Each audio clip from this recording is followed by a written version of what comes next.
안녕 친구들. 오늘 어떤 하루 보냈어요? 어, 아까 아침에 또 운동하러 갔다 왔는데 바람이 시원해서 좋더라고요. 그리고 또 운동하시는 분들도 많이 있고 그러는 것 같아요. 집 근처에는 천이 있어서 거기 주변 이렇게 걸으면 괜찮은 것 같아요. 또 저녁에는 뭐 농구도 하고 그런 친구들도 많고, 또 저녁에도 산책하시는 분들, 운동하시는 분들 많더라고요. 그리고 요즘에는 보면 놀이터나 그런 시민들이 이용하는 그런 즐겨 찾는 그런 곳에는 운동 기구들도 많이 있고 그러니까 그런 것도 적절하게 이용해도 좋겠다 이런 생각이 들었어요. 헬스장 가고 그래도 좋은데 운동을 너무 좋아하지 않아서 헬스장을 잘 안 가면 그냥 그런 것들은 내가 시간 날 때 그렇게 또 이용을 해볼 수 있으니까 그렇게 이용해도 좋겠다 이런 생각이 들었어요. 그리고 늘 얘기하지만 다른 사람을 존중하고 그러는 건 나를 존중하는 것이기도 하잖아요. 나를 존중하고 나에 대해서도 자존감이 높고 나를 사랑하는 사람이 다른 사람한테 사랑을 전할 수도 있고 또 다른 사람을 존중하는 마음으로 그렇게 대할 수도 있는 거잖아요. 근데 저는 그래서 저한테 무례하게 하는 거에 대해서는 못 참겠더라고요. 그런데 머릿속에서는 항상 또 그런 생각이 있긴 했거든요. 진짜 사랑이 많은 사람은 사랑을 나눌 수 있을 것이다. 마음 안에 따뜻함이 있기 때문에. 그런데 함부로 하는 사람은 잘 마음에서 안 놓아지더라고요. 그런데 문득 생각을 해보니까 진짜 사랑이 있으면 저렇게 하지는 못할 건데 참 짠하다, 안쓰럽다 그런 마음이 많이 들었어요. 자기 마음 안에 사랑이 없으니까 남한테 그렇게 거칠게 말하고 함부로 대하는 거잖아요. 또 이렇게 행동하고 말하는 걸 보면 그 사람이 살아온 생활이 보이잖아요. 생활했던 거나 아니면 성장했던 모습들, 아니면 현재 그 사람이 행복한지 아닌지 그런 마음 상태도 다 보이거든요. 자기가 행복하고 그러면 왜 남한테 집중하고 남을 탓하고 비난하고 그러려고 하겠어요. 그래서 그런 행동을 하는 사람들을 보면 나는 행복하지 않아요. 나는 지금 화가 나고 심술이 나서 누구한테라도 화풀이를 해야 되겠어요. 이렇게 어린애가 울고 있는 것 같은 그런 모습들을 많이 봤어요. 그런 모습을 생각하니까 짠한 마음이 많이 들더라고요. 그래서 그냥 또 앞에 지나가면서 일부러 그렇게 가리키고 그런 사람들도 많이 있었는데, 특히 나이 드신 분들이 그래요. 할머니 분들, 할아버지 아저씨 분들이 그래요. 그런 분들이 더 여유가 없고 힘든 삶을 살아서 그런지 더 그런 것 같아요. 어떻게 보면 젊은 친구들, 어린 친구들은 얘기를 하면 더 빨리 이해하기도 하고 알아듣기도 한데, 그 살아온 세월이 있어서 그런가 봐요. 빨리빨리 받아들이거나 이런 게 좀 어렵고, 마음 상태나 이런 뇌 구조 자체도 이미 굳어져 있으니까 다른 어떤 새로운 변화나 배워야 할 것들, 그런 것들이 다시 채워지지 않는 것 같다 이런 생각이 많이 들었어요. 그런데 우리는 늘 새로운 것들을 배우려고 하고, 요즘에 다 어르신들도 스마트폰 쓰시잖아요. 스마트폰으로 검색해보면 정확한 정보가 다 있고 그러니까 진짜 그런 가짜 뉴스나 그런 가짜 여론들에 속지 말고, 거의 자기계발서나 이런 것들을 보면 공통적으로 하는 얘기가 지금 주변에서 어른들이 얘기했고 지금도 얘기하고 있는 그런 것들이 진실인가 객관적 사실인가에 대한 의문을 많이 가져보게 만들었어요. 근데 실질적으로 그런 것 같아요. 누가 그렇다더라 하면 별 의심 없이 믿어버리는 거예요. 저게 맞는 말일까? 하고 생각을 해봐야 되잖아요. 그리고 제가 봤을 때는 책을 집필하고 그런 분들도 책으로 이론적으로는 그렇게 우리가 보고 배울 만한 것들을 많이 그런 정보들을 많이 주곤 했지만, 실질적으로 그 사람이 그만큼의 인격과 그만큼의 마음을 가지고 있는가, 거기까지 들여다보게 됐거든요. 대부분 그렇지 않았어요. 그래서 화가 나서 책을 찢어버리기도 하고 그랬는데, 솔직하지도 않았고 잠이라는 문화, 또는 자기가 자기도 고생하고 죽을 만큼의 고비를 넘기고 그랬음에도 불구하고 다른 사람을 볼 때는 그런 마음으로 보지 못하고 있더라. 마음이 아직은 마음 그릇이 그렇게 크진 않다, 이런 것들을 많이 느꼈고, 진짜 세계에서 내놓으라 하는 그런 부자도 숫자적으로는, 숫자를 다루는 일에는 능숙하고 천재적일지는 모르지만 참 졸부 같다, 그런 생각이 들었어요. 스크루지 영감탱이 같다 그런 생각이 들었어요. 저 같으면 그렇게 많으면 나눌 것 같아요. 어떤 어려운 사람들을 위해서 진짜 필요한 부분에 그렇게 지원을 하고, 내가 또 지금까지 이렇게 살아오는데 너무 무한하고 그런 사랑을 받았으니까 그런 사랑들을 꼭 사회에 환원하고, 내가 사회에 어떤 모습으로 기여하고 갈 수 있을까. 나한테 돌아오는 마지막 순간이 언제일지는 모르지만 늘 마지막 축제처럼 그렇게 만나는 사람한테 온 정성을 100% 쏟고 내가 누군가를 만났을 때 온전히 그 사람을 대접한다는 마음으로 마을과 마음, 정성을 100% 다하는 거예요. 그래서 내가 정말 대접받는 기분이 든다 이러면 그 사람 마음이 너무 따뜻해지잖아요. 그래서 저는 만나는 사람한테 제 마음과 그런 정성을 다 쏟는 것 같아요. 그래서 그리고 때때로는 그런 것들이 진실이 아닌 왜곡으로 마주하게 될 때도 많이 있는데, 그렇다고 실망하진 않아요. 제가 할 수 있는 부분은 저의 몫이고, 또 받아들이지 않거나 그거를 받아들일 수 없는 마음이 있다면 그것도 그 사람의 마음이다, 이렇게 생각하니까 그런 게 화나거나 뭐 억울하거나 그렇지는 않은 것 같아요. 그리고 점점 더 내려놓고 점점 더 포용하고 정말 연민과 사랑의 마음을 가질 수 있도록 제가 더 노력하고 여러분이 저 같은 무식쟁이한테 많이 가르쳐 주시면 그렇게 할게요. 그리고 여러분들은 너무너무 존재 자체로도 사랑스럽고 아름다운 사람들이잖아요. 그리고 재능들도 너무 많고 저는 손재주가 많고 노래도 잘 부르고 이런 사람들이 부럽더라고요. 정말 특별한 재주잖아요. 그런데 기타 등등 다른 재주들이 많으신 분들도 많고, 내가 가진 이런 특별한 재능을 어떻게 개발하고 이런 재능들로 다른 사람들한테 어떻게 사랑을 전할 수 있을 것인가, 그 부분을 늘 생각하고 고민하면서 우리가 함께 간다면 좀 더 따뜻한 세상이 되지 않을까, 그런 생각이 많이 들었어요. 그리고 우리는 사랑스럽고 또 어린 아이들을 항상 늘 지키고 보호해야 된다. 아이들은 우리의 미래다, 이렇게 볼 수 있어요. 그리고 또 고령화 시대니까 나이가 드신 분들한테 실질적으로 돌아갈 수 있는 그런 혜택에 대해서도 정부에서나 정치하시는 분들이 그런 실질적인 방안을 그렇게 마련해주면 좋을 것 같아요. 그리고 또 어떤 기후나 환경 변화에 의해서 농작물이 손해를 보거나 아니면 경제적인 이유로 상가분들이 닫거나 그러면 그런 부분들을 위해서 어떻게 지원을 할 것인가, 또 발생하는 여러 천재지변으로 인한 사고나 아니면 화재 이런 것들로 인해서 피해가 갔을 때, 산불이 났을 때, 그럴 때도 어떻게 적절한 보상을 하고 실질적인 지원을 하고, 정말 그 피해를 받은 사람한테 피상적으로 이렇게 보고 가는 게 아니라 정말 그 사람들의 손을 잡아주고 흘리는 눈물을 닦아주면서 한번 안아주고, 그러면서 마음이 얼마나 힘드냐, 얼마나 아프냐 최대한 많이 지원하고 그렇게 보살펴 주겠다, 이렇게 얘기를 할 수 있으면 좋을 것 같아요. 저도 이렇게 생활하면서 느껴보는 건데, 마음을 녹여주는 것, 그거보다 더 좋은 건 없는 것 같거든요. 그래서 진짜 중요한 건 마음이다. 그리고 우리는 모두 따뜻한 심장을 가졌으니까 마음과 마음으로 만났으면 좋겠다, 그런 생각을 늘 하는 것 같아요. 그래서 이제는 생각해 보려고 해요.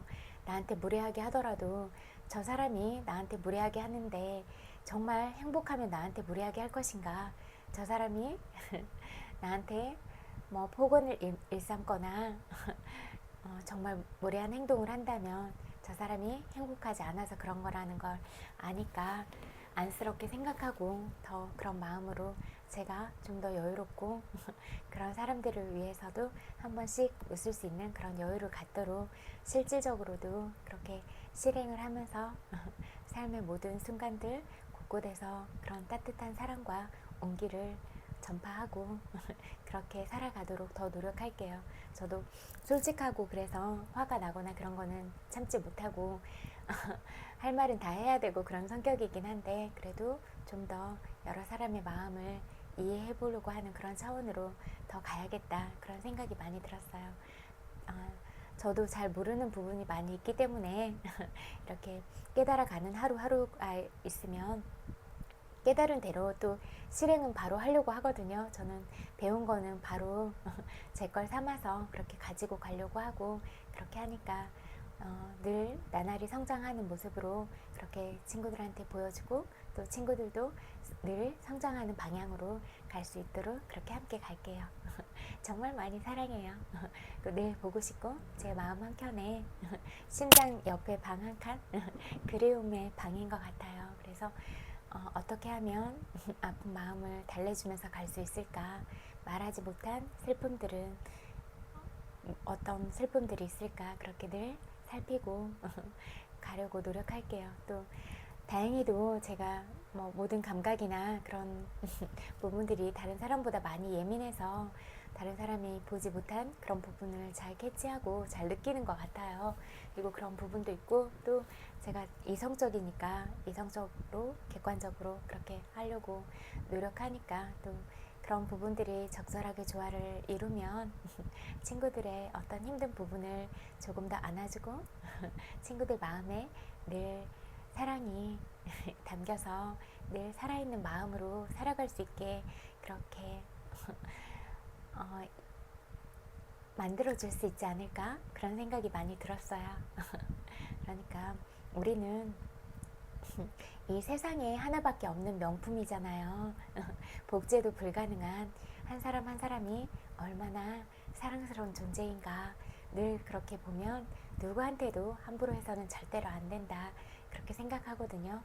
내가 명품으로서 명품의 품격을 늘 높이고 아름다운 말을 하고 그런 게 나의 품격과 나의 가치를 높이는 일이다 이런 생각을 늘 하고 다른 사람들도 명품이라고 그렇게 생각하면서 함께 가요. 손 잡아주고 주변에 힘든 사람이 있으면 어깨도 빌려주고 내가 너의 안전한 곳이 되어줄게. 내가 네가 힘들 때마다 기댈 수 있는 그런 사랑이 되어줄게.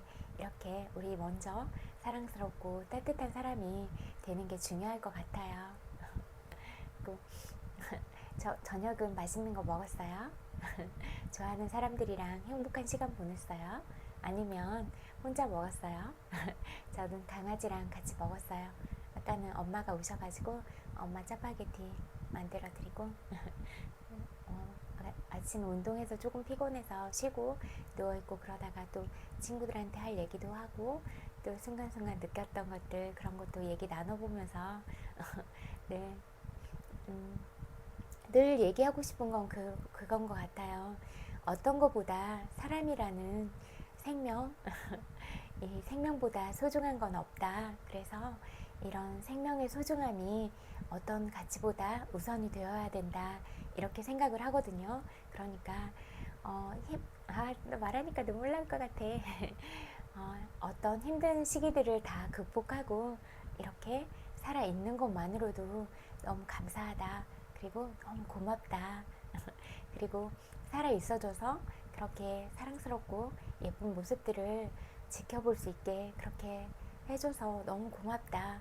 그런 말을 항상 해주고 싶어요. 그래서 정말 온 마음을 다해서 심장이 저릴 만큼 그렇게 많이 사랑한다. 그런 말을 늘 해주고 싶어요. 그래서 이렇게 사랑받는 친구들이 내가 이렇게 많은 사랑을 받는 사람이야. 내가 이렇게 소중한 사람이야. 그런 사실들에 대해서 늘 잊지 않기를 바래요. 그리고 다른 사람도 그런 마음으로 사랑할 수 있기를 바래요. 우리는 마음 안에 따뜻함이 다 있는 사람들이잖아요. 그리고 누가 힘들고 누가 아프면 위로해주고 싶고 그런 사랑스러운 마음들이 다 있는 사람들이잖아요. 그러니까 누군가를 힘들게 하지 말자. 그리고 어떤 일적으로나 아니면 또 공적으로나 이렇게 만나야 되는 그런 관계 속에서도 상대에 대한 배려와 존중이 기본이다. 그렇게 이야기할 수가 있을 것 같아요. 그리고 우리에게 주어진 이번 한 생인데 가능한 한 자유롭고 정신적으로 신체적으로도 다 자유롭고 우리가 가족들과 사랑하는 사람들과 밥 먹고 산책하고 그런 일상의 여유로움들이나 소소한 행복감들을 많이 느낄 수 있도록 그렇게 주변에 있는 어른들이 그렇게 함께하는 친구들 아이들에게 그런 기본적인 것들을 제공해주고 그랬으면 좋겠다. 그런 생각이 많이 들었어요. 마음이 아프지 않아야 정말로 행복한 표정이 나오고 사랑스러운 마음이 나오고 또 그가 가진 특별한 재능들이 있다면 그것들을 100% 다 발휘할 수 있으니까 우리는 늘 마음을 살려주는 사람이 되어야 된다. 이렇게 생각을 해요. 진짜 지금 현재도 우울하고 아파하고 이런 사람들이 많이 있는데 그런 사람들을 위해서 우리가 늘 사랑한다고 말해주고 정말 이제 행복해졌어 이런 마음을 갖도록 도와줄 수 있었으면 좋겠어요. 그래서 그런 마음들을 위해서 늘 최선을 다하고 제가 그동안 받은 사랑에 대해서 남김없이 다 돌려드리고 갈게요. 너무너무 예뻐요. 어쩜 그렇게 한 명 한 명이 다 예쁠 수가 있어요. 정말 사랑스럽다고 생각해요. 정말 많이 사랑해요. 책 읽어드릴게요. 놓아버림 읽어드릴게요. 강아지 자고 있어요. 코코 자요. 스트레스의 의학적 측면. 스트레스는 자신의 안전이나 신체 평형 상태에 대한 진짜이거나 상상인 위협을 감지하고 일어나는 반응이다. 자극은 안에서 올 수도 있고 밖에서 올 수도 있다. 육체적일 수도 있고 정신적이거나 감정적일 수도 있다. 한스 셀리 박사와 월터 캐논 박사는 스트레스에 대해 몸이 보이는 반응을 연구했다. 셀리에는 자신이 범적응 증후군이라 이름 붙인 증상을 이렇게 진술했다. 스트레스성 자극에 대한 반응으로 몸을 먼저 경고 반응을 겪고 2단계로 저항을 하고 자극이 계속되면 3단계로 탈진 증후군을 보인다. 경고 반응은 대뇌 피질, 뇌 하부, 시상 하부, 부신, 코르티솔과 아드레날린은 혈액순환의 경로로 일어난다. 아울러 뇌 호르몬이 방출되고 신체의 교감신경계가 흥분된다. 그러면 모든 신체 기관에 아드레날린이 퍼지면서 싸우거나 달아날 준비를 한다. 거듭 자극을 받고 높아진 상태의 아드레날린에 의지해 사는 법을 익히는 사람들은 특히 대도시에 많다. 치열한 경쟁 속에서 생존의 위협을 받으면 아드레날린이 계속 분비된다. 이들은 전형적으로 주말이나 휴가 때면 우울해진다. 흥분과 비정상적 자극에 중독되어 있기 때문이다. 높은 수준의 코르티솔이 유발하는 약간의 병적 행복감에 익숙해져 있다. 저항 단계에서는 몸이 항상성 균형을 되찾으려고 한다. 호르몬 분비가 달라지고 신진대사와 미네랄 균형이 바뀐다. 흔히 세포 조직 속에서 나트륨 수분 정체 현상을 불러온다.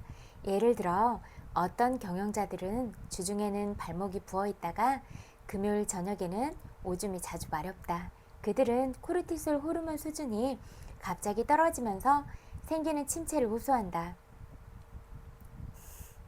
코르티솔에는 약간의 병적 행복감 효과와 마취 효과가 있다. 그래서 주중에는 느끼지 못한 신체 증상을 코르티솔 분비가 적은 주말에 알아채고는 여기저기가 쑤시고 아프다며 호소한다. 모두 일하는 동안에는 느끼지 못했던 것들이다. 3단계는 탈진이다. 스트레스가 수그러들지 않고 계속되어 몸이 지닌 대응기제의 능력을 넘어서면 결국에는 대응기제가 작동을 멈추기 시작한다. 부신이 탈진한다. 몸의 방어 상태가 몹시 약해져 스트레스 영향에 대응하지 못한다. 면역 체계가 억제된다. 스트레스 호르몬에 오래 노출되면서 신체 기관들이 병적인 변화를 보이기 시작한다. 몸의 에너지 비축량이 대폭 감소되어 결국에는 병이 나고 끝내는 죽음에 이른다. 몸에서 경고 반응이 격하게 일어나는 동안 위장 운동이 멎고 소화가 멈추고 위벽에 혈액 공급이 줄어든다. 스트레스가 계속되면서 신경계의 불균형과 호르몬 변화로 인해 위산과 소화 효소가 과다하게 분비된다. 또한 과다 분비된 소화 효소와 염산이 약해진 위벽에 작용하면서 궤양이 형성되어 스트레스성 궤양이 생긴다. 이 상태에서 스트레스를 계속 받으면 궤양에 출혈이 생기거나 구멍이 나는 의학적 재앙이 일어나기도 한다. 다른 경우에는 만성적이고 비정상적인 스트레스에 대한 반응으로 염산이나 소화효소 분비가 멎기도 해 만성 소화불량과 영양 부족이 생긴다. 위장관뿐 아니라 심혈관계도 스트레스에 경고 반응을 일으킨다. 스트레스가 만성이 되면서 심장과 혈관, 신장이 손상을 입어 고혈압이나 관상동맥 질환을 일으킨다. 결국 스트레스는 뇌졸중과 심근경색, 고혈압 원인이 되는데 이 모두가 미국에서는 주요 사망 원인이다. 스트레스에 대한 에너지 체계의 반응과 침술 체계. 몸에는 세 가지 신경계가 있다. 첫 번째로 수의신경계는 의식적으로 통제되며 주로 수의근에 분포되어 있다. 두 번째로 불수의신경계 또는 교감 및 부교감, 자율신경계는 대개 무의식적이며 신체 기관과 생리적 기능을 통제한다. 생리적 기능에는 심장 박동, 혈액순환과 분포, 소화, 체내 화학작용 등이 포함된다. 마지막으로 침술 체계는 인체 구조와 전체 장기에 생명 에너지를 전송한다. 세 번째 침술 체계는 서양 의학계에서는 잘 알려져 있지 않지만 동양에서는 의학계뿐 아니라 일반 사회에서도 오래전부터 잘 알려진 개념이다. 침술 체계에서는 보이지 않는 신체 에너지 청사진에 따라 육체의 구석구석으로 필수 에너지가 흐른다고 본다. 이 에너지 체계에서는 몸 표면에 12개의 주요 침술 경락을 따라 12개의 주요 통로가 있는 것으로 서술한다. 이 주요 경로로부터 신체 내의 여러 장기 계통으로 가는 지류가 많이 있다. 이러한 경락 에너지가 비정상적으로 분포되면 영향을 받은 장기에 기능 장애가 생기고 결국에는 질병에 걸린다. 이런 필수 생명 에너지는 생명 흐름 그 자체다. 생명 에너지는 스트레스에 매우 빠르게 반응한다. 생명 에너지가 시시각각으로 반응하는 이유는 우리의 삶에서 변동을 거듭하는 요인들 때문이다.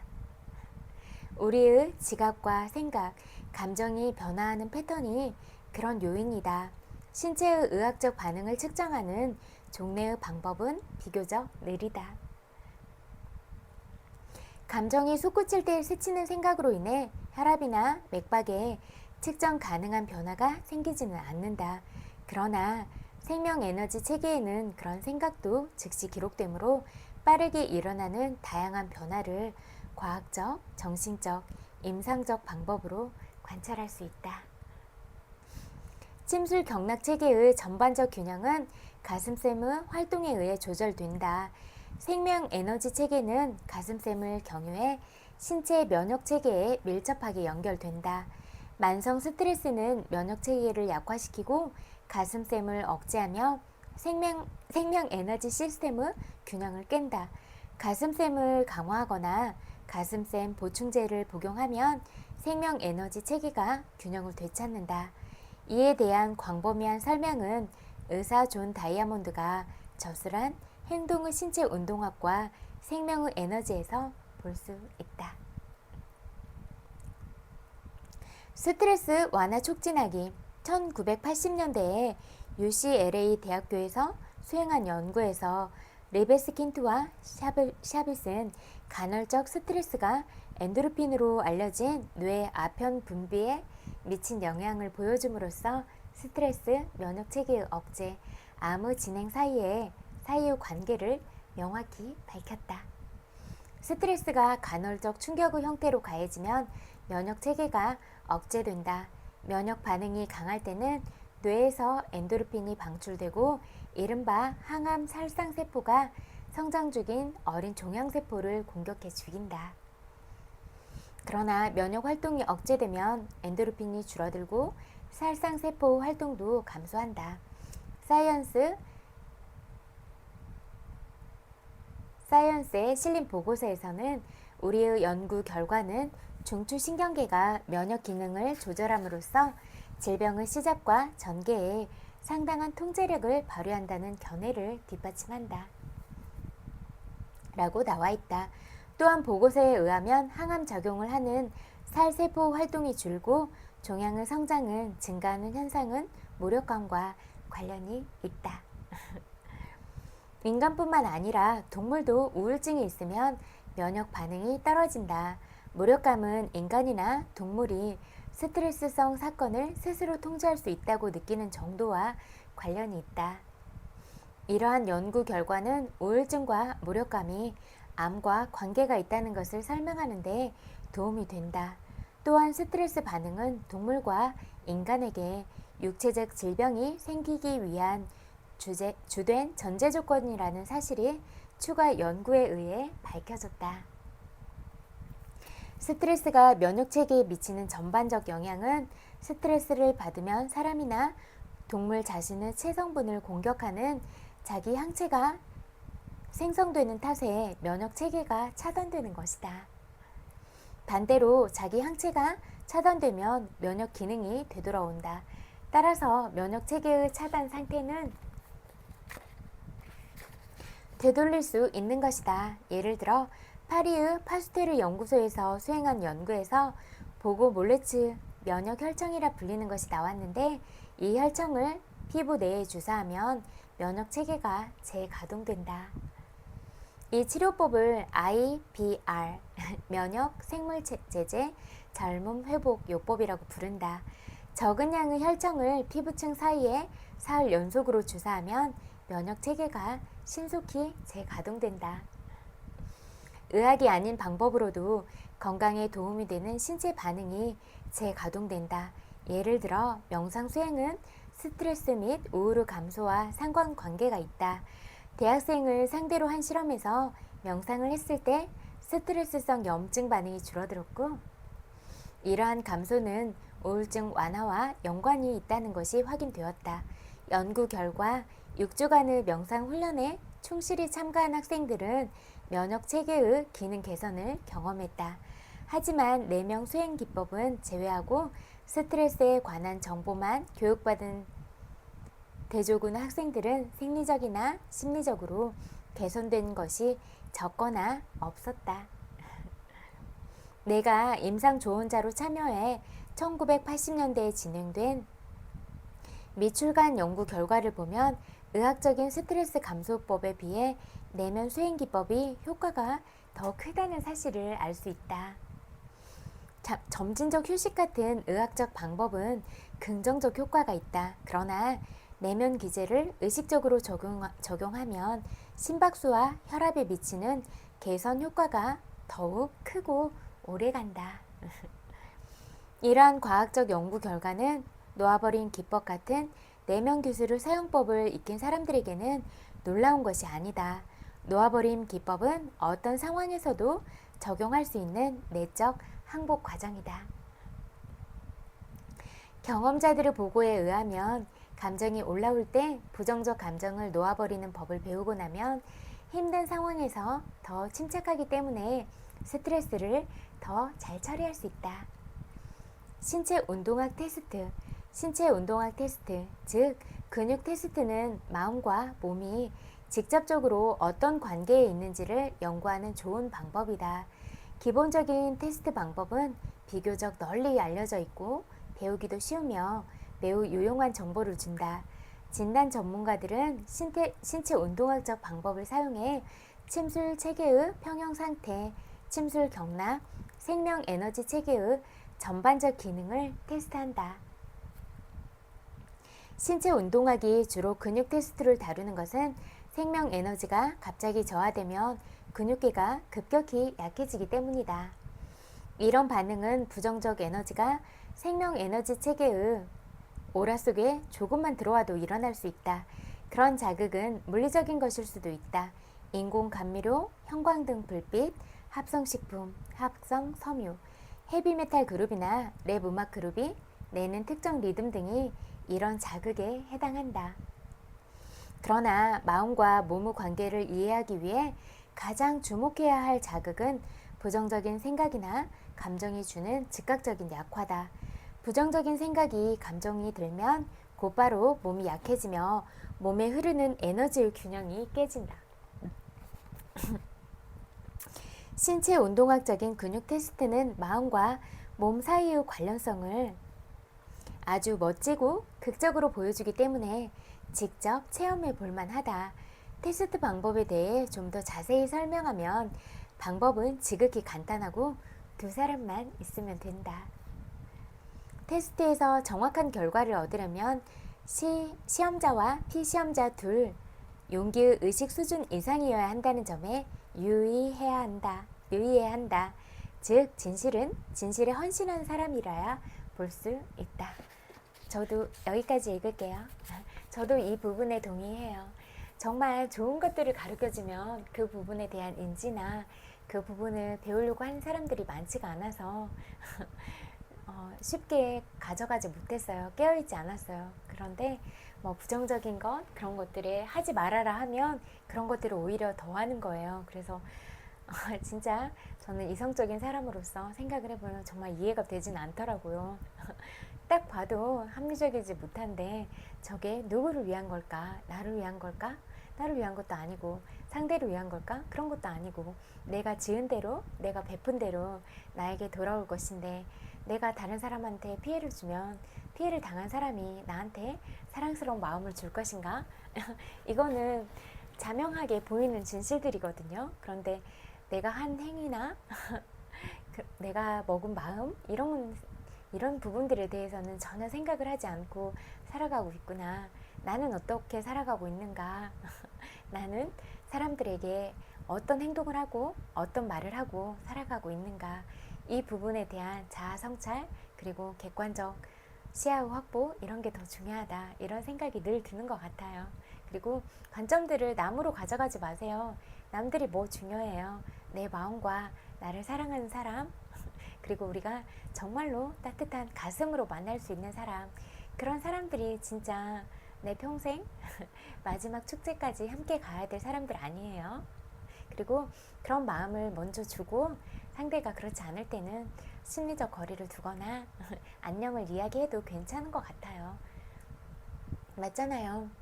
정말 소중한 사람들만 곁에 있으면 되잖아요. 그리고 무엇보다 내가 나 자신을 가장 믿고 내가 바른 마음을 가지고 아름다운 마음을 가지고 갈 수 있는 사람이라는 걸 나 자신이 믿어지면 그것보다 더 든든한 지원군이 어디에 있어요. 그래서 늘 괜찮아. 오늘 하루 잘 살아줘서 너무 대견하고 사랑스러워. 그리고 지금까지 잘 견디고 잘 살아줘서 정말 마음으로 감사해. 이렇게 스스로한테 늘 위로하고 다 너무너무 한 사람 한 사람이 예쁘다고 이야기했잖아요. 아, 이렇게 예쁘게 태어나게 해주신 부모님한테 너무 감사하다. 나는 그래서 이런 예쁜 얼굴을 평생 잃어버리지 않고 가도록 늘 아름다운 마음을 품고 예쁜 표정을 짓고 많이 웃고 늘 행복한 마음을 가지고 살아가겠다. 이런 마음으로 살아가면 늘 예쁜 모습들 잃지 않고 살아갈 수 있을 것 같아요. 그리고 뭐 예쁜 표정을 지을 수 있는 사람은 아무리 나이가 들어도 예쁜 것 같아요. 그리고 주름이 생겨도 주름마저도 우아하다.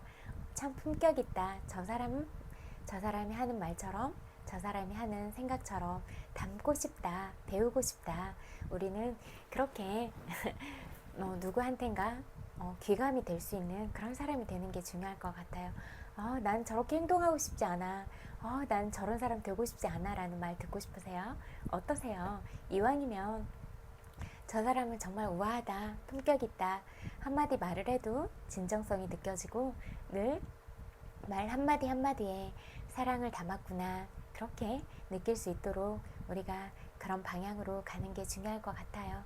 그리고 보니까 오늘 길거리에서 휴지 주우시고 청소하시는 어르신 분들 너무 많더라고요. 그리고 쓰레기 봉투들도 차곡차곡 담아서 이렇게 매듭까지 예쁘게 딱 지어서 이렇게 다 정리를 해놨는데 괜히 보니까 마음이 뿌듯해지더라고요. 그리고 우리가 작은 마음들 하나하나가 모이면 큰 마음들이 되고 이렇게 점점 깨끗한 도시가 되고 깨끗한 나라가 되고 깨끗한 세상이 되고 이렇게 되어갈 수 있지 않을까, 그런 생각이 늘 드는 것 같아요. 그래서 우리 한 사람 한 사람이 먹은 마음들은 너무 귀중하고 소중하다. 아름다운 마음을 품고 그런 아름다운 마음을 다른 사람들에게도 전달할 수 있고 그렇게 가자, 이렇게 말씀드리고 싶어요. 또 나는 4시간만 일한다 읽어드릴게요. 그리고 제 소망은 제 유튜브를 온 세상 사람들이 다 보는 거예요. 그래서 늘 사랑을 이야기하고 그럴 거니까 제 유튜브를 보고 마음 안에 사랑이 피어나서 정말 늘 행복한 마음으로 살았으면 좋겠거든요. 그래서 저는 늘 여러분 곁에서 친구처럼 다정한 연인처럼 그렇게 다가갈 테니까 친구들은 그렇게 저를 친구처럼 생각하고 늘 사랑스럽게 그런 마음을 잃지 않고 살아갔으면 좋겠다고 생각해요. 그러니까 온 세상 사람들이 제 유튜브를 다 봤으면 좋겠다. 그게 저의 소망인 것 같아요. 그래서 어떻게 하면 좋은 방향으로 가게 될 것인가, 그런 부분에 대해서 늘 고민하고 늘 사랑스러운 마음을 갖도록 그렇게 이야기하고 또 힘들거나 지친 여러분들한테도 늘 사랑을 품고 살아가도록 그렇게 용기와 또 말하지 못한 그런 고민들마저도 제가 캐치를 해서 용기를 갖게 하고 또 말할 수 없는 그런 부분들에 대해서도 제가 대신 이야기를 하고 또 친구들을 괴롭히거나 그러면 제가 또 목소리를 내서 감싸주고 늘 지켜주고 보호하도록 그렇게 할게요. 그리고 저는 겁이 없어서 무서운 게 없어요. 그래서 정말 바르지 못한 마음과 거짓된 마음으로 다가오면 어떤 위치에 있더라도 다 객관적으로 그렇게 이야기해서 어떤 것도 다 바꿀 수 있을 것 같아요. 저는 저 자신에 대해서 늘 떳떳하고 당당하니까 그런 마음으로 언제나 살아갈 수 있을 것 같아요. 그리고 어떤 경우에라도 마음과 마음이 만나고 진짜 제가 사랑이라고 느끼는 그런 사람들의 마음으로 그렇게 들어갈 거니까 친구들도 저한테 다가올 때는 늘 솔직하게 다가왔으면 좋겠다, 그런 마음이 드는 것 같아요.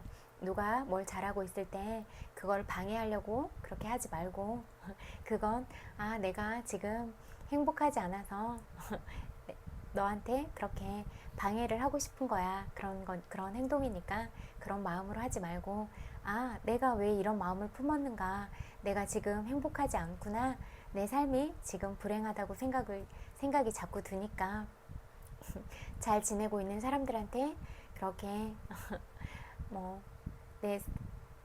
내 슬픈 마음을 포장해서 그렇게 행동을 하려고 하는구나, 그렇게 자기의 모습을 성찰하세요. 내 내면 아이가 자라면서 성숙하지 못했고 내가 아직도 울고 있구나, 그렇게 자기의 마음을 들여다보고 토닥토닥 하면서 그렇게 가세요. 자기가 울고 있는 마음을 달래지 못해서 다른 사람들한테 민폐를 끼치고 그렇게 살아가는 건 성숙하지 못한 거잖아요. 그러니까 자기를 살피세요. 보면은 잘하고 있는 사람들을 그렇게 방해하려는 사람들을 많이 보게 돼요. 그러면 웃게 돼요. 왜 그러는지까지도 아니까. 성숙하지 못한 마음이라서 그런 거예요. 자기 마음이 아프고 슬퍼서 그런 거예요. 그런 마음들을 보세요. 그리고 아프고 슬퍼도 괜찮아요. 내가 위로하고 토닥토닥 하면서 같이 데리고 가면서 성숙한 어른으로 키우고 또 예쁜 화초를 키우듯이 그렇게 늘 좋은 것들을 주면서 내가 피곤하고 힘들면 비타민도 먹고 또 좋은 영양제나 여러 가지 섭취를 하면서 음식들도 또 몸에 좋은 것들을 섭취하면서 나를 사랑하고 아끼는 방향으로 계속 가면 늘 모든 순간마다 행복한 나 자신이 될 수가 있잖아요. 그리고 내 안에 사랑이 가득 차야 따뜻한 사랑의 말을 할 수가 있다. 이렇게 볼 수가 있을 것 같아요. 그래서 정말 많이 웃고 정말 긍정적인 에너지를 가지고 그런 사람들은 없더라고요. 그리고 정말 솔직한 사람들도 못 봤어요. 저는 진짜 솔직하거든요. 뭐 싫으면 싫다, 좋으면 좋다, 화나면 화난다, 욕하고 싶으면 욕하고 진짜 이게 다거든요. 근데 대부분은 그렇지가 않았어요. 뭐 다른 사람이 뭔가를 하고 있거나 그러면 자꾸 방해하고 그러더라고요. 그러면 자신을 돌아볼 줄 알아야 되는 거잖아요. 그런데 대부분 그렇게 하지 못한다 이런 생각이 많이 들더라고요. 자기를 살피세요. 왜 관심이 자꾸 외부에 있어요? 외부에 있는 건 내가 나한테 만족감을 느끼지 못하기 때문에 자꾸 시선이 외부로 가는 거예요. 누가 뭘 하고 있던지 그게 뭐가 중요해요. 뭐 제가 늘 우스갯소리로 이야기하잖아요. 남이 눈이 하나가 달리건 뭐 코가 삐뚤어졌건 무슨 상관이에요. 그리고 남이 어떤 옷을 입었건 어떤 말을 하건 어떤 행동을 하건 그게 나랑 무슨 상관이에요.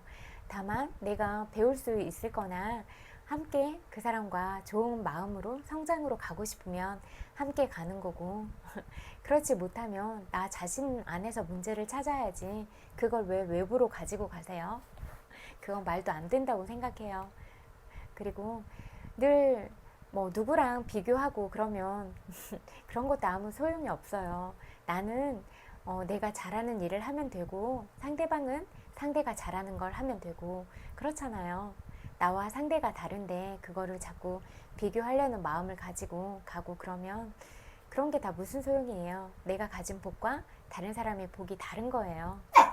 그냥 너는 복이 많아서 이 세상에서 그런 복을 누리고 있구나. 네가 정말 정도를 가려고 하니까 사람들이 너의 진심을 알아보고 정말 많은 사람들이 그렇게 사랑을 주는구나. 그렇게 알아가면 돼요. 사람들은 다 알거든요. 왜냐면 맑은 영성을 가졌기 때문에 다 알아요. 그리고 저도 눈치가 진짜 빨라서 다 알거든요.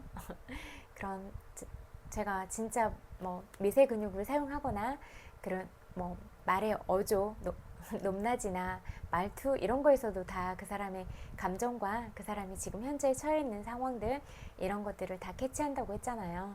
정말 그래요.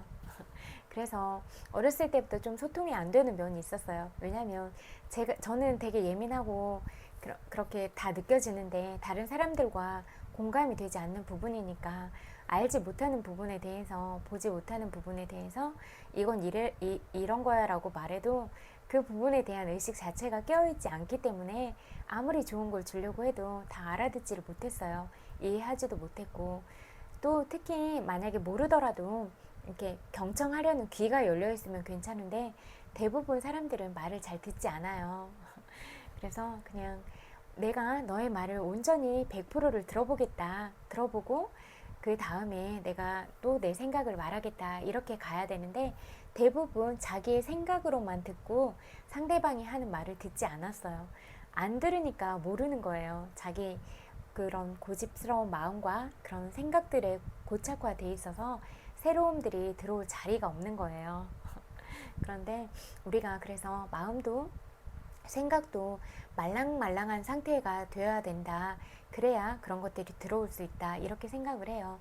저는 기본적으로 사람이 사람으로서 지키고 존중해야 될 부분들, 이런 부분들에 대해서는 기준들이 있는데 다른 부분들에 대해서는 그래도 상대방 입장이 돼서 들어보려고는 하는 것 같아요. 그리고 요즘에는 이제 여러 가지 뭐 성적인 부분이나 이런 게 음지에서만 있는데 그런 것들이 쉬쉬되고 그러니까 그냥 다 오픈됐으면 좋겠다 이런 생각들이 많이 들더라고요. 저는 예전에는 학교, 집, 직장, 뭐 제가 공부하고 배우는 거 이런 것들만 알아서 다른 세상은 알지도 못했는데 뭐 알게 됐어요. 세상을 다 제가 알아차린 것들이 많고 또 다 가르쳐줘요. 여기저기에서. 그러니까 또 근데 이미 제가 다 파악한 부분들이에요. 파악하고 그런 그런 부분에 대해서 이야기를 하니까 이제 사람들도 답답했던 것 같아요. 그래서 그런 진실들에 대해서 계속 이야기를 하기 시작했거든요. 그러면 얼마나 말하지 못하고 힘들었을까 저는 그 부분을 보는 것 같아요. 그래서 그런 부분들에 대해서 제가 대신 이야기하고 진짜 그런 방향으로만 가면 안 되니까 늘 얘기하는 것 같아요. 그래서 진짜 뭐 결혼 제도나 이런 것들도 의미가 없겠다 이런 생각이 진짜 많이 들었어요. 뭐 번듯하게 간 직장에서조차 뭐 그렇고 그러니까 근데 정말로 그런 것들이 통용이 되고 진짜 마음과 마음으로 만나서 뭐 몸으로만 얘기하는 것들이 아니라 진짜 사랑한다면 어떤 벽들은 없는 걸까? 그냥 제도적으로 묶여있는 서류나 이런 것들은 의미가 없는 것일까? 이런 생각들도 많이 들기 시작했어요. 저도 어떤 부분에 있어서는 되게 고지식하고 그런 면들이 있는데 그런 것들이 또 의미가 있을까? 이런 부분에 대해서도 생각이 많이 되지더라고요. 그리고 이미 사회적으로 이런 부분이 많이 통용이 됐다면 이거는 허용 기준인가? 이런 생각이 많이 들기도 했거든요. 그런데 저는 그래도 진짜 마음으로 만나고 싶은 것 같아요. 가장 솔직하게. 그래서 아무리 치부라고 생각되거나 그런 부분에 있어서도 저는 그냥 허심탄회하게 얘기하는 것 같아요. 제가 느끼는 감정에 대해서도 다 얘기했고 제가 경험하는 현실적인 부분에 대해서도 다 허심탄회하게 얘기하고 어떤 방향으로 가겠다 이렇게 자신 있게 이야기하는 것도 제 감정과 제 마음, 제 생각에 대해서는 솔직하기 때문에 그렇게 해요. 그리고 진짜 비겁하고 솔직하지 못한 것 같았어요. 저 같으면 다 솔직하게 오픈하고 지켜주고 보호할 것 같아요. 그런데 안 그러더라고요. 그래서 저는 늘 토할 것 같았거든요. 거짓으로 다가오는 것 같았어요. 그래서 저는 그런 거 보면 좀 역겹기는 해요. 성격이 그냥 진짜 솔직해서 그러나 봐요. 진짜 전 솔직하거든요. 뭐 숨기는 게 없어요. 진짜 뭐 제가 모든 부분을 너무 솔직하게 말해서 그 사람이 마음이 상하거나 그럴 수도 있지만 저는 오히려 뭐 말하지 않고 뭐 감추려고 하거나 뒤에서 뭐 거짓으로 이야기하고 비유적인 표현을 쓰고 그런 게 더 비겁하다고 생각을 했어요. 그래서 오히려 솔직하게 이야기할 수 있으면 그게 더 뭐 상대방 당장 기분이 나쁘고 상할 수는 있지만 뭐 길게 보면 어떤 상황에서도 이 사람은 진실을 이야기할 사람이다 그렇게 생각하면 신뢰가 계속 쌓이는 거 아니겠어요? 그렇게 신뢰를 만들어가는 모습도 나 자신이잖아요. 그렇게 사람과 사람이 만났을 때는 단계별로는 늘 신뢰를 쌓는 방향으로 갔으면 좋겠다 이런 마음들이 들었어요. 그리고 늘 비겁하거나 그런 비유적인 표현들을 많이 쓰거나 그러면 저는 믿음이 안 가더라고요. 그래서 그런 사람은 믿고 싶지가 않아지더라고요. 그래서 마음에서 좀 이렇게 거리를 두는 것 같아요. 심리적인 거리를 두고 너는 그 정도구나 이렇게 생각을 하게 되는 것 같아요. 그런데 좀 서툴고 어눌하더라도 정말 솔직하다 그러면 정말 웃게 돼요. 그래서 저 사람 지켜주고 싶다. 내가 보호하고 싶다. 그런 생각이 들었어요. 그런데 늘 자기만 생각하고 늘 자기만 우위에 있으려고 하고 다른 사람을 밟고서라도 올라가려고 하고 저는 그런 거 보면 눈살이 찌푸려지더라고요. 너무 욕심으로 산다. 그런 생각이 많이 들었어요. 어떻게 저렇게 자기 자신만 생각하고 살아갈까? 그런 생각이 들었어요. 그런데 보면은 다 자기 욕심에 걸려서 넘어지더라고요. 행복하지가 않았어요. 왜냐면 늘 열등감을 가지고 사니까 불행한 거예요.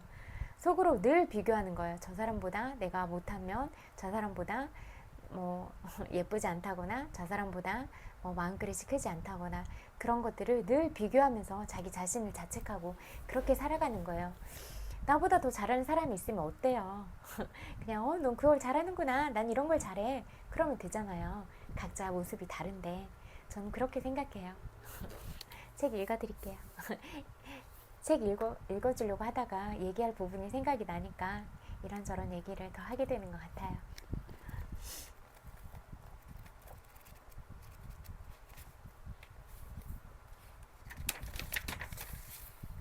구체적으로 질문하라. 이상적인 사람은 이성적인 사람은 자신을 세상에 맞추려고 한다. 비이성적인 사람은 세상을 자기에게 맞추려는 노력을 관철시킨다. 그렇기 때문에 모든 진보는 비이성적인 사람에게 달려있다. 조지 버나드 쇼, 혁명론자를 위한 좌우명. 2005년 봄 뉴저지주 프린스턴 대학교에서의 내 강의가 흥분과 열정의 도가니 속에서 막 끝난 참이었다. 그와 동시에 나는 대부분의 학생들이 강의실을 나가자마자 내가 말한 것과는 반대로 하리라는 걸 알고 있었다. 내가 수업에서 가르친 원칙들이 실제로 어떻게 적용되는지 보여주지 않는다면 그들 중 대부분은 주당 80시간씩 일하는 고소득 커피 심부름꾼으로 전락하게 될 것이다. 그렇기 때문에 문제를 내게 된 것이다. 그들에게 뇌물을 먹일 수밖에 달리 어떤 선택이 있었겠나? 그들은 내 주위에 몰려들었고 이름은 각자 달랐지만 질문은 한결같았다. 문제가 뭐죠? 모든 이의 눈이 나를 향하고 있었다. 나는 가능한 가장 인상적인 방법으로 정해지지 않은 문제를 완수하는 사람에게 세계 어느 곳으로나 갈 수 있는 왕복 비행기표를 제공하기로 했다. 결과 및 방법을 고려해서 말이다. 이 문제에 관심이 있으면 수업이 끝나고 나와 만나자고 말했고 60명의 학생 중 약 20명이 왔다.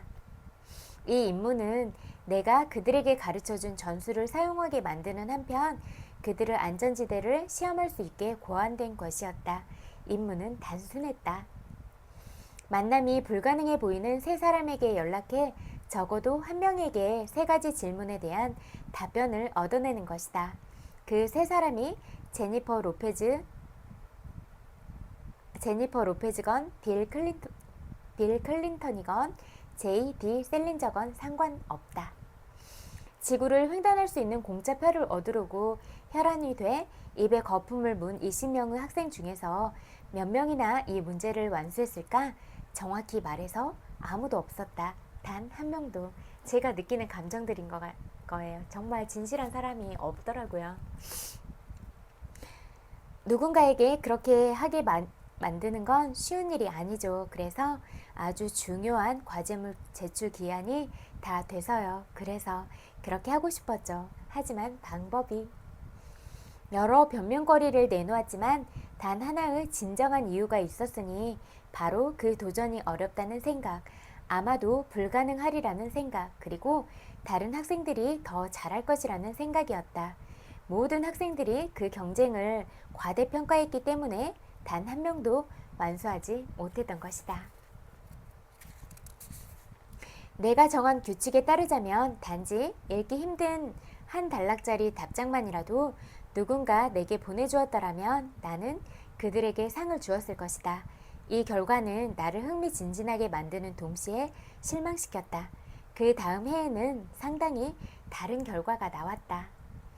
나는 교훈이 되도록 위의 일화를 이야기해 주었고 17명 중 6명이 48시간 안에 도전을 완수했다.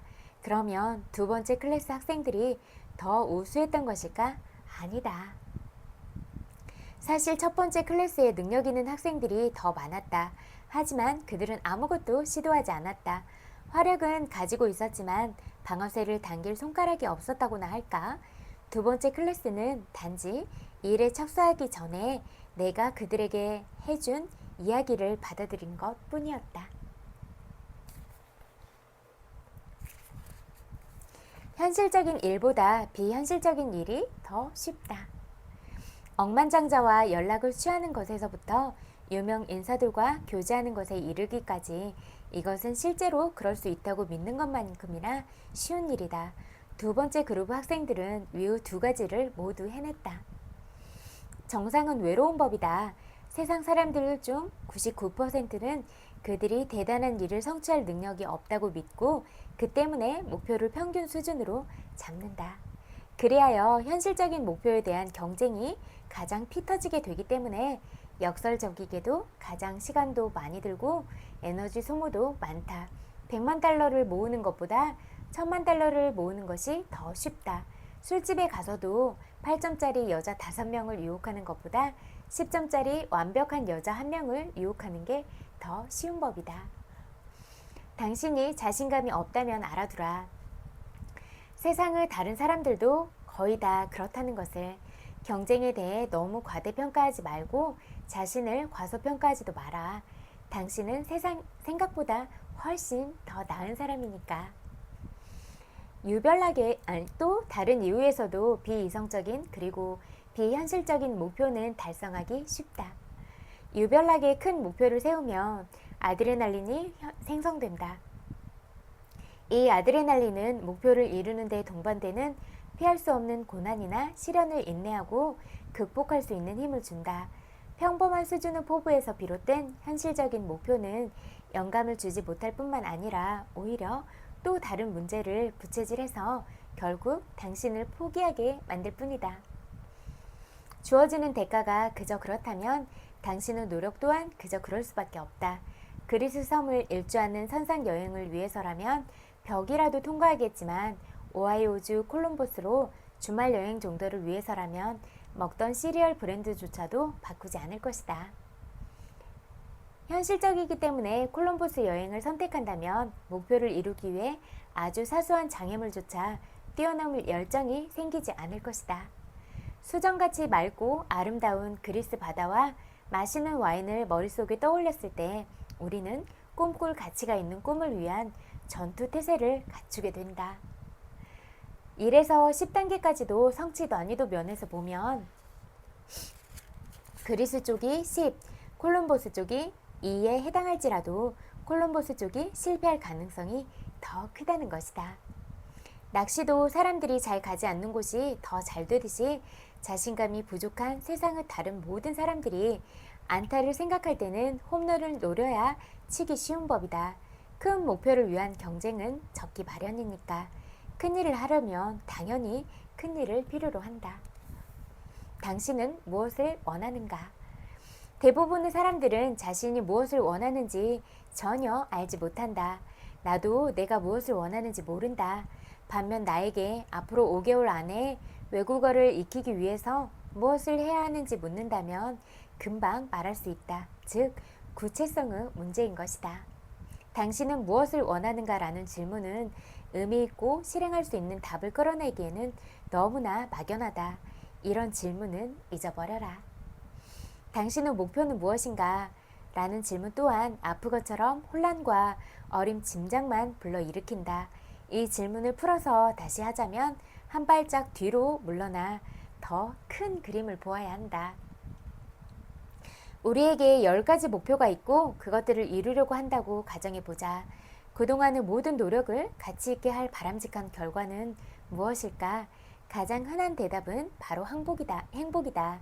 5년 전이었다면 나 또한 똑같이 대답했을 것이다. 하지만 이제는 그렇지 않다.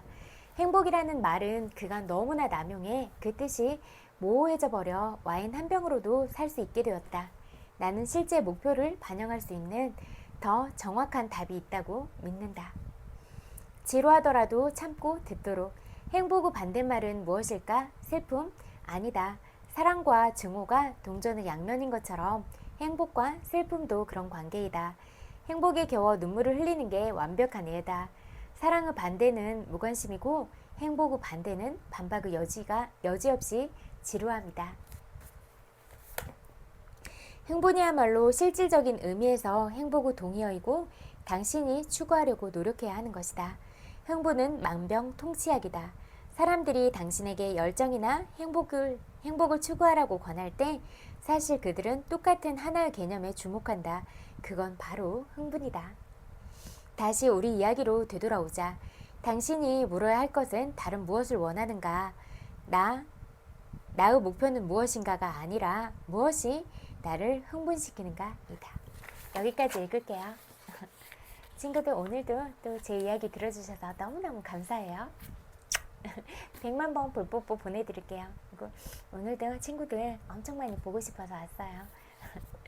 늘 친구들 생각하면 마음이 행복해지는 것 같아요. 그리고 진짜 우울한데 살고 싶어졌다는 친구들도 많이 봤고 지금 현재도 우울한데 이겨내고 있다 이런 모습들도 보고 그랬는데요.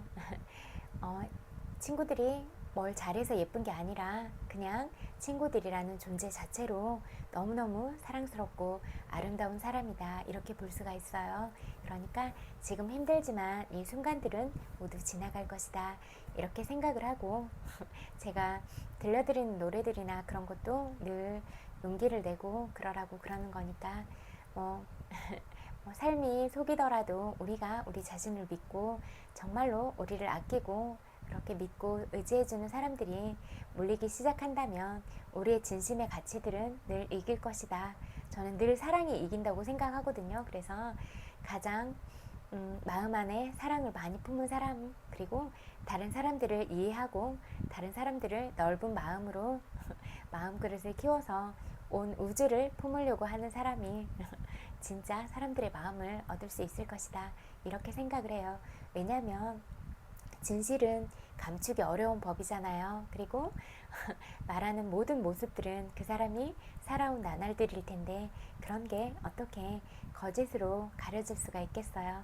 그건 하늘을 손바닥으로 가릴 수 있는 것과 같잖아요. 가릴 수 없잖아요. 아무리 가리려고 해도 손바닥 그 부분만 가려질 뿐이지 우리의 하늘은 늘 넓게 펼쳐져 있고 그 하늘 위에는 늘 예쁜 모양의 구름들이 날마다 다른 모습으로 그렇게 움직이고 있고 때때로 뭐 여러 가지 동물 모양을 나타내기도 하고 솜사탕처럼 그런 구름들이 되기도 하고 또 비행기가 지나간 그 자리에 비행기를 자국을 남기기도 하고 여러 가지 그렇게 뭐 또 요즘에 보면 가을에 문턱이 들어섰는지 그런 게 느껴지는 게 바람을 통해서도 느껴져요. 바람이 뜨거운 바람이 아니라 되게 기분 좋게 시원한 바람이더라고요. 아침에 가도 아침 저녁으로 그렇게 시원한 바람이 느껴지면서 기분이 상쾌해지더라고요. 아 이제 가을의 문턱이 들어섰구나. 그리고 나무들도 보니까 단풍으로 그렇게 물들어가고 벌써 갈색의 낙엽들이 또 떨어졌더라고요. 그래서 정말 덥다고 지낸 이런 여름이 가고 이제 더위 때문에 많이 힘들기도 했잖아요.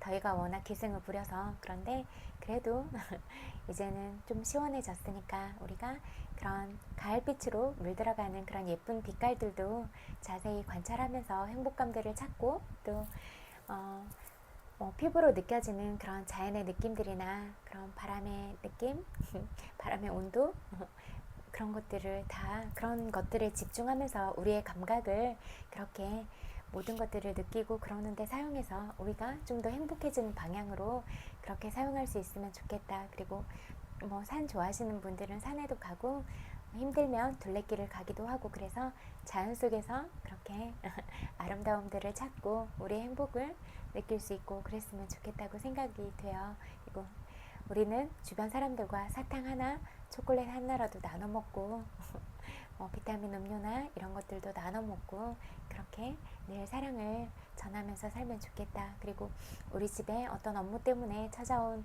사람들에게 시원한 물 한 잔 드리고 내가 가지고 있는 젤리, 사탕, 음료수 그런 것들 나눠서 드리고 또 그 사람이 더울 때 일하면 또 그 사람을 위해서 뭐가 필요할까 음료를 준비해 둔다든지 그렇게 우리가 나눌 수 있는 그런 사랑들을 나누고 살아가면 너무 뜨거웠을 때 물 한 잔 받은 그 사람 마음이 행복해질 것 같아요. 그리고 아 이런 배려를 받았구나 그렇게 그런 사랑을 느끼게 되면 또 다른 일을 남은 시간 일을 하러 갔을 때도 행복하게 그렇게 할 수가 있을 것 같아요. 그래서 우리는 만나는 사람마다 그렇게 온기를 나누고 사랑을 전하는 사람이 됐으면 좋겠다 그렇게 생각을 해요. 그리고 그런 사랑을 나눌 수 있는 사람도 나 자신이다 이렇게 볼 수가 있을 것 같아요. 뭐 정말 힘든 시간들 다 견디고 살아있는 것만으로도 축복이라고 생각하니까 정말 삶은 영화 같은 것 같아요. 그래서 우리가 우리 자신들이 어떤 시나리오를 써가면서 내가 영화의 주인공으로서 어떤 아름답고 사랑스러운 그런 로맨틱 코미디 같은 그런 영화들을 만들어갈까? 늘 그런 생각에 집중하고 우리가 감독이 되고 우리가 그렇게 시나리오를 쓰는 작가가 돼서 우리의 아름다운 삶과 또 주변에 있는 사랑하는 사람들의 삶을 함께 그려나갔으면 좋겠다. 그런 생각이 들었어요. 그리고 재능, 그림의 소질이 있어서 그림을 배우고 싶다고 하는 친구도 봤는데 정말 잘 그리는 것 같더라고요. 그래서 그림을 그리면 또 그 그림에 몰입하면서 또 행복할 수가 있잖아요. 모든 걸 잊을 수도 있고 몰입하는 과정을 통해서 또 그런 예쁜 창작물이 나오면 또 뿌듯한 그런 자부심도 느낄 수 있고 그럴 것 같으니까 틈틈이 이렇게 그림을 그리고 멋진 작품들을 내고 그러는 게 친구의 삶에 행복을 가져다 줄 것이다. 그렇게 생각을 하고 또 정말 재능이 있는 것 같아서 부럽다. 그런 생각도 들었어요. 그래서 그렇게 그림을 그리고 노래를 하고 또 다른 창작물, 영감들을 나타내면서 그렇게 행복하게 살았으면 좋겠다. 그런 마음이 들었어요. 그리고 그런 재능을 가진 건 너무 특별한 재능이다. 그런 재능을 가지고 태어나게 해주신 부모님한테 늘 감사해야 된다. 그렇게 생각해요. 저도 이렇게 어른이 돼 보니까 제가 어릴 때는 부모님이 저의 세상의 전부이고 우주였지만 이제 저도 많은 부분에 대해서 배우려고 하고 성장을 하다 보니까 오히려 엄마가 진짜 유치원생 같고 애기처럼 많이 느껴지더라고요. 그래서 우리가 그렇게 연로하시고 그런 부모님에 대해서도 많이 안아드리고 정말 아기 같은 마음으로 대해야 되는 건 아닐까 이런 생각도 많이 들었어요. 그래서 이제는 우리가 마음으로 안아드리고 실질적으로도 이렇게 안아드리고 그렇게 할 수 있는 최대한을 하면서 그렇게 보살피고 가야 되는 것 같다 이런 마음이 들더라고요. 저도 부족해서 잘하진 못하지만 그런 생각이 들었어요. 100만 번 볼 뽀뽀 드리고 남은 시간도 행복하게 잘 보내세요. 혼자 있어도 행복한 시간 보내고 사랑하는 사람들과 함께 있어도 행복한 시간 보내세요. 그리고 오늘 하루 잘 보낸 자신들에게 사랑한다고 이야기해주고 정말 고생했다고 그렇게 토닥토닥 해주면서 마무리하면 좋을 것 같아요. 엄청 많이 고생했어요. 사랑해요. 남은 시간도 행복하세요. 안녕.